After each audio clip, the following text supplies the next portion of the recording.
Hundreds of Tunisians marched Friday through Tunis, not only marking the 59th anniversary of the country's independence from France but also rallying against terrorism, 2 days after a deadly attack at Tunisia's National Museum. Wednesday's attack at the National Bardo Museum in Tunis killed 21 people, 17 of them cruise ship tourists, before the 2 gunmen, who were wearing military-style uniforms, were killed in a firefight with security forces. The Islamic State group based in Iraq and Syria claimed responsibility for the attack. Tunisian President Beji Caid Essebsi said Friday that Tunisia is in a war against terrorism. "We won't win if we don't stand together," he said. Rafik Chelli, the Interior Ministry's top security official, said the attackers, identified as Yassine Laabidi and Hatem Khachnaoui, had slipped out of Tunisia in December and received weapons training in Libya before returning home. He told the Hiwar El Tounsi TV channel that authorities did not have further details about where or with which group they had trained.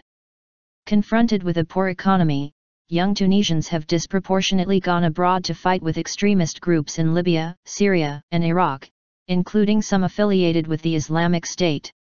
Tunisian authorities have estimated that of the 3,000 young people who left the country to fight with radical groups, about 500 have returned.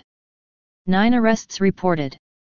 Police in Tunisia have arrested 5 people described as directly tied to the gunmen in Wednesday's shootings, as well as 4 others in central Tunisia said to be supporters of their cell.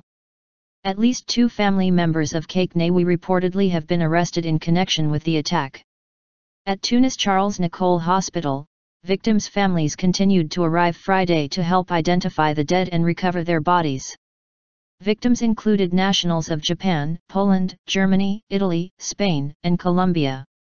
Vatican Radio reported Friday that Pope Francis sent a letter to the Archbishop of Tunis, denouncing the attack as an act against peace and the sacredness of human life, and offering his prayers to the families of the victims, as well as the Tunisian people. President Barack Obama spoke with Essebsi by phone to offer his condolences, sympathy, and support. The White House said Obama offered to keep providing assistance to Tunisia as the investigation proceeded. European Union leaders also vowed Friday to intensify cooperation with Tunisia to counter the terrorism threat, strengthen its democracy and help with its economic and social development. European Council President Donald Tusk said in Brussels after an EU summit that he planned to visit Tunisia at the end of the month with EU Foreign Policy Chief Federica Mogherini. In claiming responsibility for the attack, the Islamic State group issued a statement and audio on jihadi websites applauding the dead gunmen as knights for their blessed invasion of one of the dens of infidels and vice in Muslim Tunisia.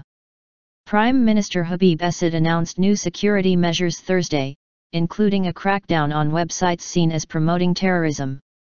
But analysts cautioned against seeing every such attack as evidence of a well-organized, centrally controlled entity spanning the Middle East, saying instead that small groups could merely be taking inspiration from the high-profile militant group. "I think the Islamic State is probably taking credit for something it may not have played a role in," said Jeff Porter, a security analyst for North Africa. Tourists share stories. 2 of the cruise ships that had passengers killed or wounded in the Tunis attack sailed into Spanish ports Friday, with disembarking passengers telling reporters chilling tales of how they just missed being victims. In Palma, Spanish cruise ship passenger Catalina Lanas told reporters she and her husband luckily chose a day trip Wednesday to the Roman ruins of Carthage near Tunis instead of the museum excursion. "The couple's tour bus," she said, passed by the Bardo Museum just 10 minutes before the attacks. "It could have been us," she said. "The deaths of so many foreigners will damage Tunisia's tourism industry, which draws thousands of foreigners to its Mediterranean beaches, desert oases, and ancient Roman ruins." The industry had just started to recover after years of decline. The 2 cruise ship lines who had passengers killed in Tunis on Wednesday announced they were dropping Tunis from their itineraries for now. Culture Minister Latif Al-Akhdar gave a defiant news conference Thursday at the museum, where blood still stained the floor amid the Roman-era mosaics. "The terrorists are targeting knowledge. They are targeting science. They are targeting reason. They are targeting history. They are targeting memory, because all these things mean nothing in their eyes," she told reporters.